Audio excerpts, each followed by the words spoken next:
Começo precisamente pela questão da voz. É um título introdutivo. Eu trabalhei com voz na minha tese de mestrado. No entanto, o estudo que levei a cabo para preparar esta intervenção fez-me aprender ainda mais coisas acerca desta instância antropológica que é a voz. Nomeadamente, li uma autora, que é a Lydia Flair, e ela sublinha na componente da voz a sua valência de sedução.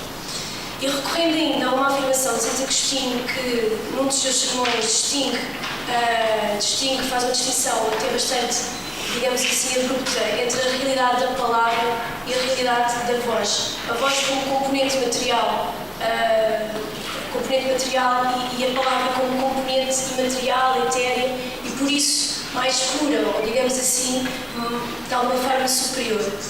E o raciocínio que eu queria aqui desenvolver, sabendo e consciente de que ele poderá ser generalista ou erróneo, é diferenciador destas duas realidades, portanto, a palavra e o corpo, a voz como uma interseção entre a palavra e o corpo, sendo que, como palavra, é ordenadora do real, dando nome, normas e comunicando inclusivamente essa ordem ao outro. E essa parte ordenadora da palavra foi, ao longo da história, talvez mais acantonada como funcionalidade masculina, enquanto que a voz como sedução foi sendo mais identificada como funcionalidade feminina. E como se funcionalidade feminina, sendo a voz de sedução, há de ser regulamentada e vigiada.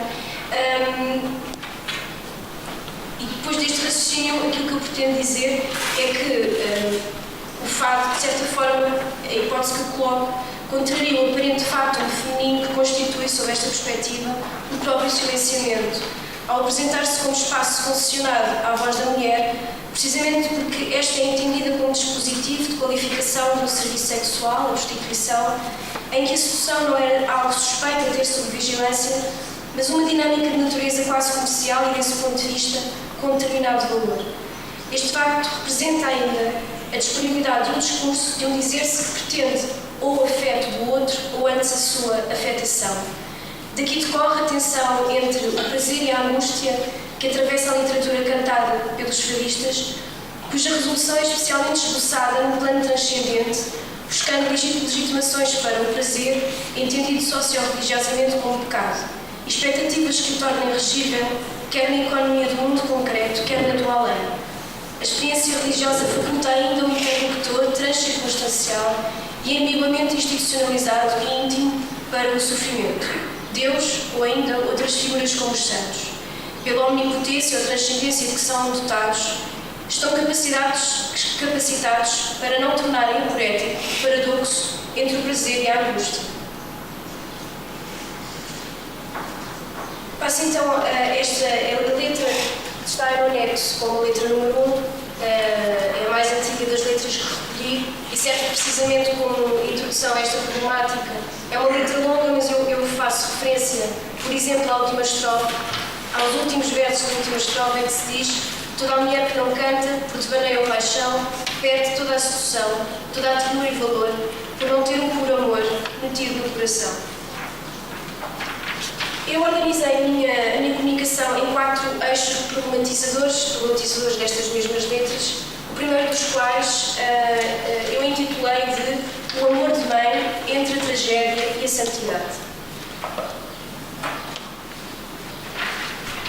Nas letras de fado que voam os primeiros 40 anos do século XX, aproximadamente, abunda a temática da maternidade trágica.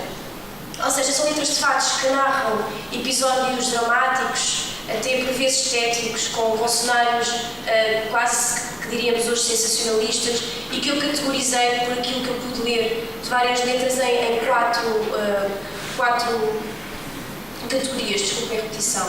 A morte do filho, a doença do filho, ambas estão exemplificadas na letra número 3 e 4, 2 e 3, respectivamente. Ainda o problema da mulher, mãe de uma desgraçada, de uma mulher que entretanto se perdeu, ou de um alcoólico, um perdido também, portanto a versão masculina, ou então a maternidade como realidade dramática no triângulo familiar entre mãe, filho e marido, e pai, e portanto este como o bloqueio, como o impedimento da transformação.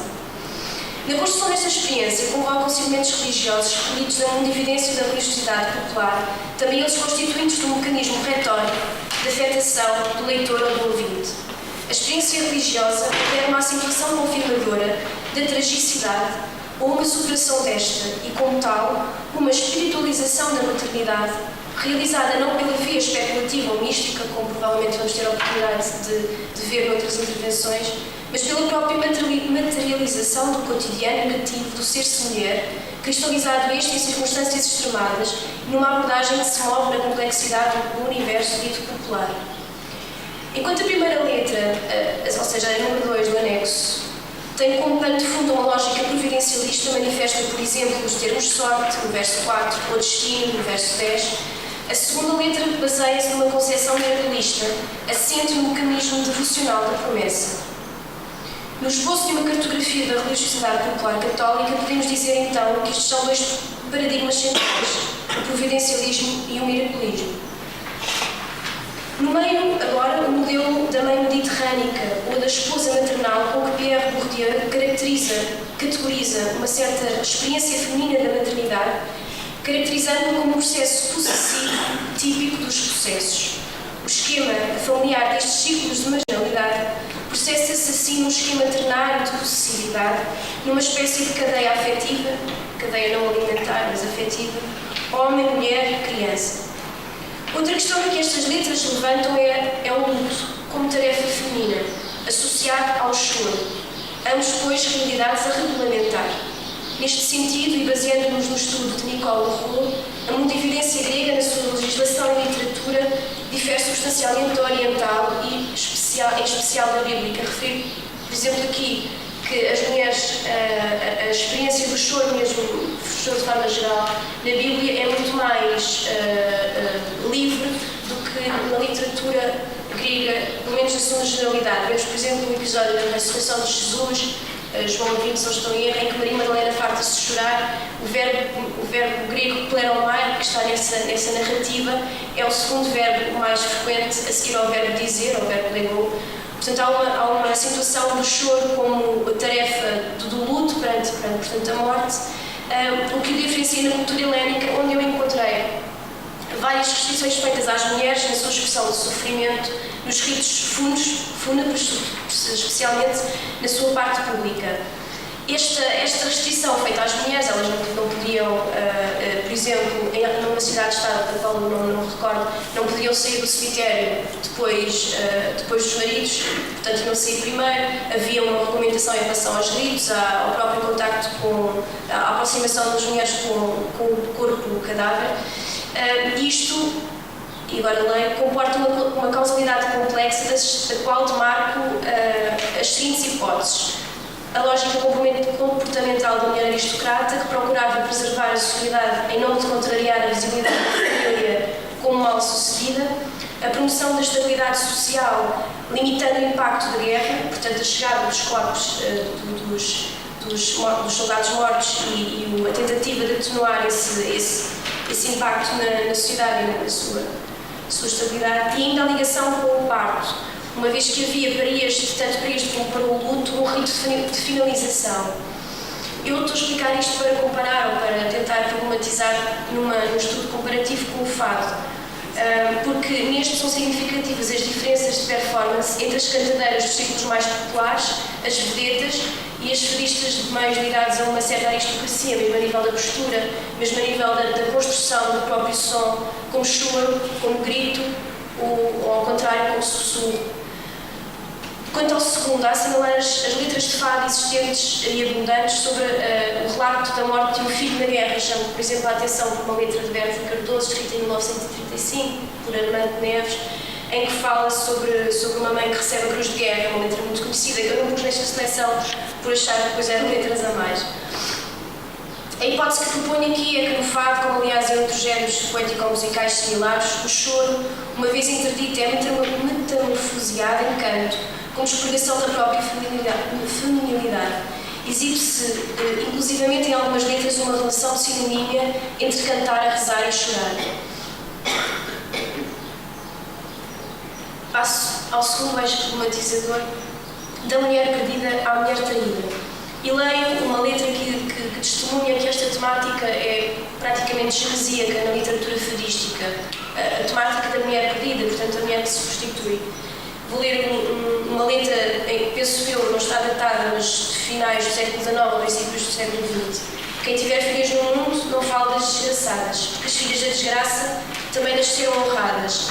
Das filhas da desventura devemos ter compaixão, são mulheres como as mães, filhas de Eva e de Adão. E Deus que tudo perdoa, e a Virgem Nossa Senhora, hão de ouvir a alma que implora salvação à pecadora. Partimos para uma aproximação ao fenómeno da prostituição que assume a religião, ou mais concretamente o cristianismo, como chave hermenêutica, analisando a reflexão de Jorge Batério na sua obra O Erotismo, em que afirma: a situação que define abaixo da prostituição é complementar com que o cristianismo criou. E ele basicamente, tentando reconstruir um raciocínio que elabora, parte do princípio que o cristianismo elabora as esferas do sagrado e do profano, distintamente, sendo que a do profano é naturalmente interdita, porque é incorreta, porque é um mundo em pureza, e a do sagrado é dificilmente também, contraditoriamente, de aceder, uma vez que é exigente a nível ético e religioso. O que acontece é que só a transgressão, ou seja, a experiência do mundo profano como proibido, a violação dessa proibição, a consequente culpabilidade e depois, pela via do perdão ou da conversão ou mesmo da projeção ou outras instâncias, o acesso ao sagrado, faz com que o profano e o sagrado sejam instâncias que, sendo contraditórias, implicam-se mutuamente, são necessárias uma para a outra. E, portanto, neste paradoxo, que ele diz que é o paradoxo em que assenta o cristianismo, também justifico o paradoxo com que o cristianismo sempre fez o tratamento mesmo social e talvez teórico da prostituição, que é também o paradoxo entre a rejeição, a censura, a desaprovação e o perdão. Estas duas realidades coexistem nas letras de facto numa concomitância tensa e produtora de uma mundividência paralela aos mundos do profano e do sagrado, que os procura conciliar, dado que ambos são interditos. Aqui só para fazer referência àquilo que o professor António Matos Ferreira dizia no início, que a transgressão pode ser ou por, qual era a palavra usada, por escape ou então fazer uma inauguração, neste caso até podemos aqui fazer com que as duas coexistam, porque sendo um escape, inaugura este tal mundo paralelo que eu estou a falar, que é o mundo do fado, a sua evidência e mesmo a sua prática. A um imundo que se tornou indiferente, e cito aqui o autor Plumier, evocam sentimentos expressivos de um perdão e misericórdia não limitados e por isso abarcadores, todas as experiências humanas limite, quer instâncias legitimadoras do dito imundo, como as ideias de providência, de cruz, etc. O tema da mulher prostituta permanece até às primeiras intérpretes dos anos áureos, de forma particularmente eloquente em Maria Alice, cujas letras são as número 4 e 5 do anexo que forneci. Progressivamente, o paradigma de condição feminina a ele subjacente rarefaz-se ou reconfigura-se, subtilizando-se e sofisticando-se. Abandona o plano paralelo à instituição, da prostituição entendida como comércio marginal, fora da conjugalidade socialmente instituída, e passa para o plano interior da instituição de âmbito conjugal, muitas vezes no cenário familiar. Quero com isto dizer que subsiste nesta diametral inversão de conjunturas o mesmo paradigma da mulher entendida como corpo-objeto e destituída de uma relação que lhe faculte liberdade, segurança e equilíbrio como figura social, e o do homem como dominador e vértice de uma dependência múltiplice. Substitui-se a vulnerabilidade da experiência da prostituição pela da traição. Isto traduz também numa filigranação do plano da interioridade para o qual é deslocado a temática fadística,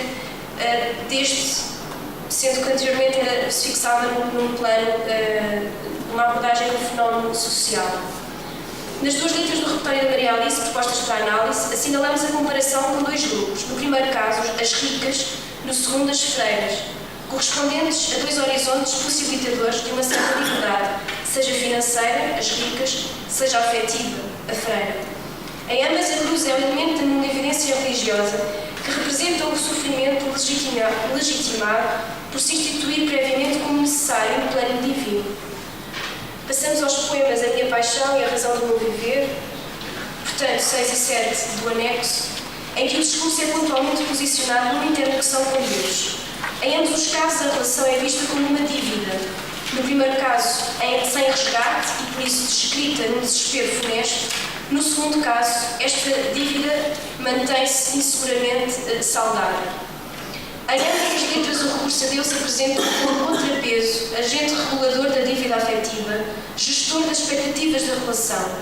A ideia de amor é de um amor fati, na medida em que é determinado por um destino social. A dependência do homem é tal que ele se representa como limite entre a morte e a vida, exprimindo uma submissão encantada, recorrendo eu agora a uma expressão de Bourdieu. E continuando com este autor, passo a citar: as próprias estratégias simbólicas que as mulheres usam contra os homens, o conjunto de símbolos e agentes míticos que elas põem em ação, ou os fins que elas buscam como o amor ou a impotência do homem amado ou odiado, têm o seu princípio numa visão androcêntrica, em nome da qual elas são dominadas. Citação da obra A Dominação Masculina.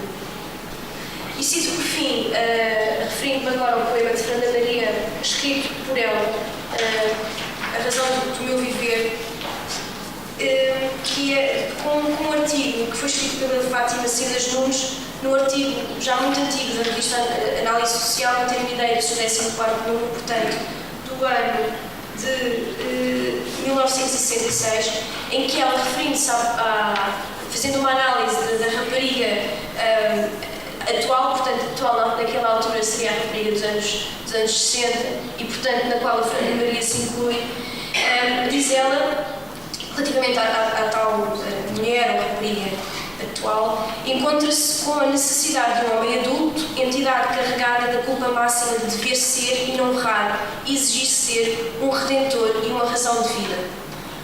Passo ao terceiro eixo problematizador, em que eu tento abordar as figuras de Maria Madalena e de Nossa Senhora, muito referidas nas letras de fado, mais referida esta última, Nossa Senhora.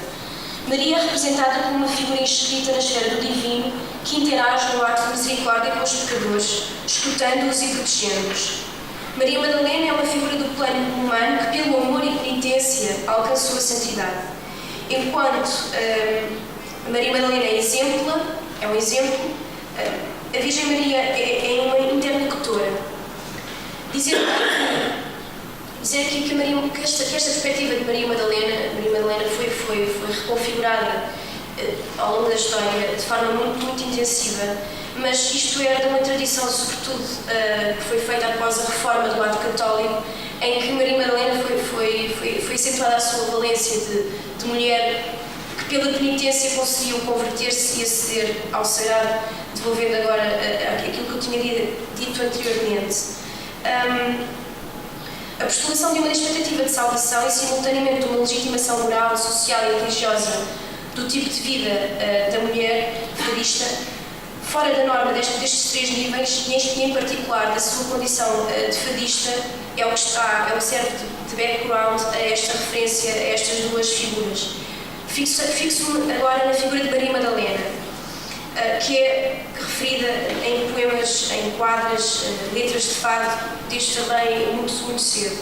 A própria letra de Madalena, ver o anexo, letra número 8, foi redigida por Gabriel de Oliveira para o seu Educaro, ao glosar um mote que fora escrito por Augusto de Gil, letrista ligado aos círculos coimbrões, integrando esta quadra inicial, o chamado mote, quem por amor se perdeu, não chora, não tem a pena, uma das santas do céu, foi Maria Madalena. Este mote integrava um conjunto de 11 quadras que compunham a Canção das Perdidas e que foi escrito no final do século XIX. Portanto, o que Gabriel de Oliveira fez foi glosá-lo.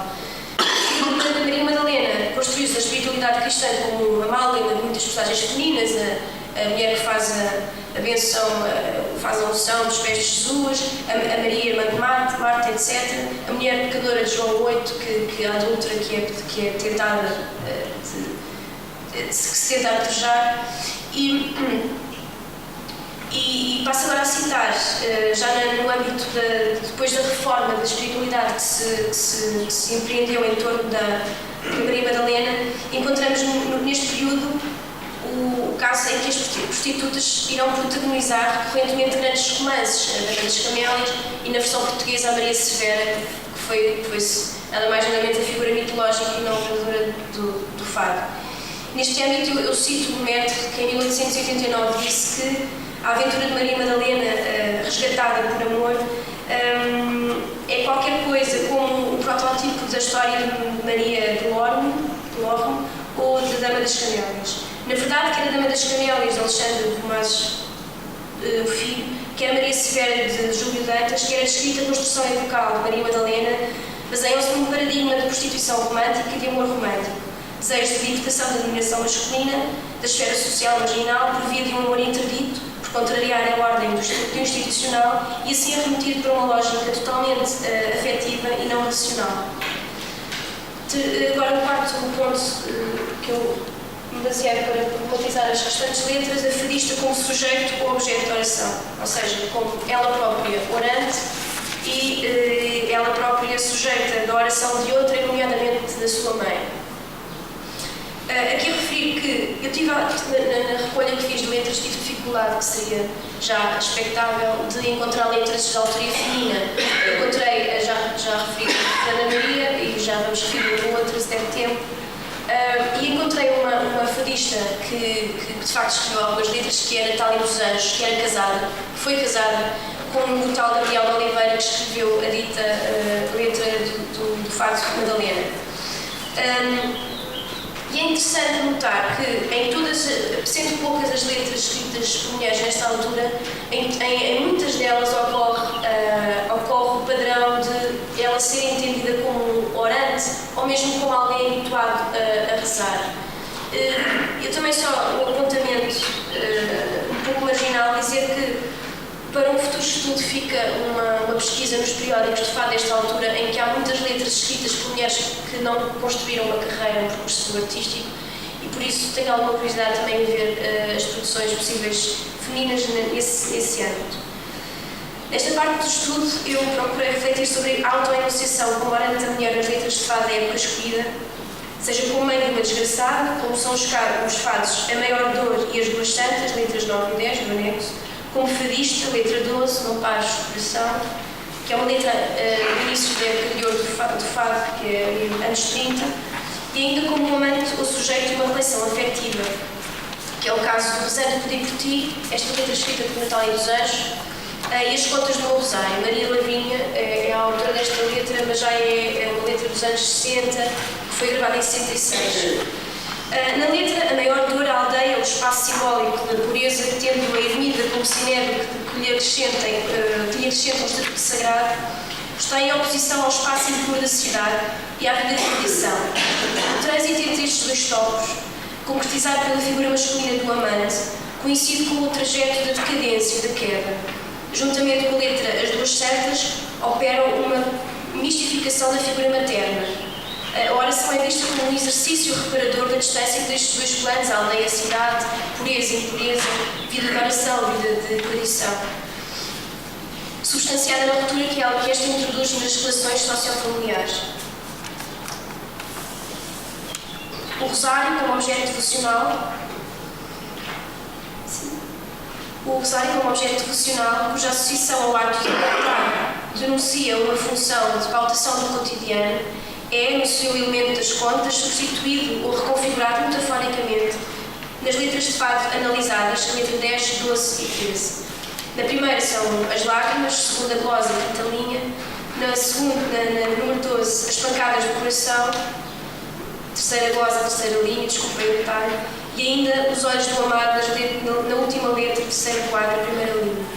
A prática da oração do terço, segundo Mariana, referência a miúdo, por exemplo, ao Calvário e à Cruz, nos fados anteriormente analisados da Silvia Costa e Maria Alice, e ainda a referência ao altar, ou mais raramente ao sacrário, como é o caso da letra As Duas Santas, permitiu a proposta de uma maquete dos esquemas devocionais: Maria, Eucaristia, Penitência, Morte. Este adjetivo popular é aqui entendido, assim se percebem estas letras enraizadas em correntes ou momentos históricos mais remotos. Portanto, isto já vem do início da época contemporânea, sendo esta uma característica da religiosidade catalogada como popular, a capacidade de conservação de mundo de evidências, conservação criativa. Este adjetivo popular é entendido neste contexto não como periférico ou oficial, mas como crisol que apenas concentra os elementos que têm a força do cotidiano, da concessão construída na ambivalência, doutrina de devoção, de figuras totémicas, recorro agora a um termo sociológico, expressa nos casos estudados de Maria Madalena e de Nossa Senhora, bem como da validação do sofrimento ou do não sentido do real, pelo seu agendamento numa intenção divina, suficientemente transcendente para diluir a sua contradição e ser aceite sem uma reivindicação que seria socialmente excluidora ou destrutiva. Agora refiro ao texto da Natália dos Anjos, rezas que outrora aprendi. O texto sugere Deus como um elemento em concorrência com o amado. Sugere-o sem abdicar da funcionalidade da consciência e da transgressão, por estimular o desejo do outro, proporcionada pela concorrência entre o amante e Deus, que acaba esquecido e cujo papel principal é condescender pelaquela, perdoando-a. E Deus vai perdoar os grandes pecados meus. Penso que assim termina o fado. Finalmente, o fado número 13, as contas do Rosário, já se move numa tranquila analogia entre os elementos religiosos e os da relação entre a mulher e o amado. Ambas se distanciam da carga dramática do diálogo monólogo que a cantadeira tem no seu próprio coração no fado número 12 do Paz Coração, escrito provavelmente no início da década de 30, como já referi. Isto patenteia uma clara mudança na percepção das relações afetivas no âmbito da literatura do fado.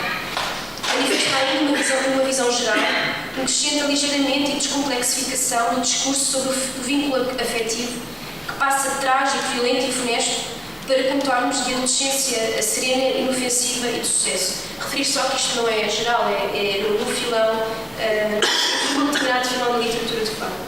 E agora concluo. Com este estudo, pretendeu-se a percepção da medida em que no fado se coagulam os sofrimentos das órgãos de marginalidade da sociedade, de cujos flagelos se sublevava a prostituição e o alcoolismo, referindo-nos ao século XIX. A primeira, do lado feminino, o segundo, do lado masculino, ambos sinérgicos da miséria moral e social e por isso contemplados como prioridade nos programas das agendas e movimentos a estas realidades. Já no início do século XX, a família enquanto tal, e as crianças em particular, se consolidam como problemas sociais, também reconstruídos na sua dramaticidade nas letras de fado. Por conseguinte, pretendeu-se estudar como se reconfigurou esta herança da tensão da Constituição feminina, justaposta à violência da rede de protagonistas da vida boémia, a prostituta, o proxeneta, o bêbado, numa época em que o fado concluiu um processo complexo de transferência destes espaços boémios da Lisboa novecentista para os palcos, a rádio, o cinema e, finalmente, a televisão. Esta metamorfose é compreensível na medida em que o fado é um construto simbólico que acompanha o devir da sociedade, absorvendo e reconfigurando.